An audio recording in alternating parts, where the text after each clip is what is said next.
Hi, welcome to Conversations Matter with me, Heather Criswell. I have a conversation I wanted to share with you so badly tonight because it was so meaningful and so powerful, and it came from the littlest little souls. So my son had one of his friends over to play, and his friend's having a little bit of a rough time at home. They're in a lot of transition, and there's a lot of things going on emotionally in the household that he's really struggling with. So he was kind of acting out a few times at our house and unlike him. And I said, hey, what's going on? And so as I'm asking him questions, he's telling me what's happening, and he's really struggling, and he's upset, and he says, I'm mad and I'm frustrated, and he was pretty angry. And my son keeps trying to have a conversation with him, and in his own way, empathize with him of, yeah, sometimes that happens to me, or my daddy does this, or whatever he was trying to do to relate with him. And he wasn't getting through to him, and he knew he wasn't getting through to him. He was not connecting with him on a heart-to-heart level, and he knew it. And so all of a sudden, my son looks at him and says, hey, just come over here. Let me give you some love. And I started laughing, and I said, you want to give him a hug? He said, yeah, just let me give you some love. You just need some love right now. And he gave him a hug, and he just patted his back, and he said, it's going to be okay. And I was reminded that sometimes we make conversations so difficult, especially in difficult situations.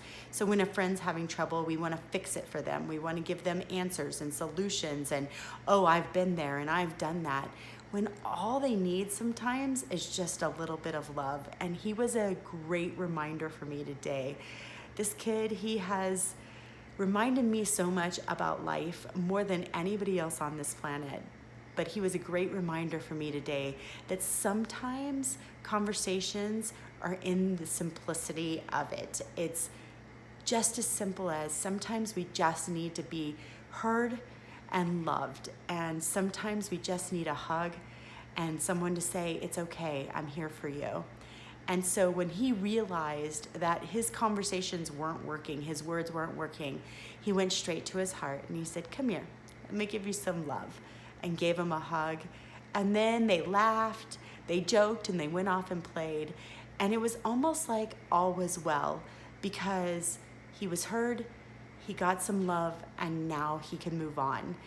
And while we'll be here with him emotionally throughout these transitions, it was such a beautiful thing to witness, the simplicity of love in a conversation, just knowing that you're loved. So if you're having a moment for yourself or with someone else, sometimes instead of solutions and answers and trying to fix it, let's just say, hey, let me give you some love. I got love to give you. And if it's not to somebody else, it may just be to yourself. Just love on yourself and know how great you are and how it's all working out and everything is okay. So from the great little souls of today with their beautiful lesson and conversations, I'm so incredibly grateful. And I hope that you, my dog agrees too. I hope that you have the conversations that matter to you, because conversations matter, and conversations rooted in love, as simple as they are, change everything. Love you all so much. Bye.